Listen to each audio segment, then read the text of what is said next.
Ankleshwar waste મેનેજમેન્ટના આગેવાનો ગાંધીનગર ખાતે પહોંચ્યા।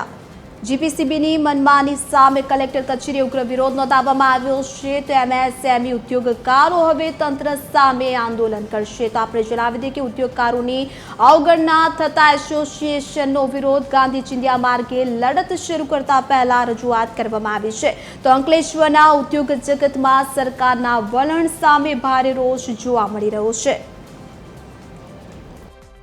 જીઆઈડીસી में जे सीईटीपी नहीं नफो नहीं नुकसान धोरणे चालू करवा जई रह्या छे, जेना माटे अमे प्राइमरी में 18-19 में 2019 में ईसी एनओसी लईएलू छे अने ए पछी सरकारनी पूर्व मंजूरी मळ्या पछी अमे बांधकाम चालू कर्युं। बांधकाम चालू कर्या पछी आश्रे 1.5 वर्षथी अमारो प्रोजेक्ट तैयार थईने छे, पण पहेला 3-4 महीना अमे ट्रायल एंड एरर में प्लान चलावता हता। पछी आजथी 1 वर्ष पहेला अमे आ सीईटीपी माटे कन्सेंट माटे अरजी एप्लिकेशन करी, तो आज 1 वर्ष थवा छतां अमने आ सीईटीपी में कन्सेंट नहीं मळी अने आ कन्सेंट आ सीईटीपी जो चालू थाय तो 550 जेवी नानी अने मीडियम स्केल इंडस्ट्री ने जीवतदान मळे।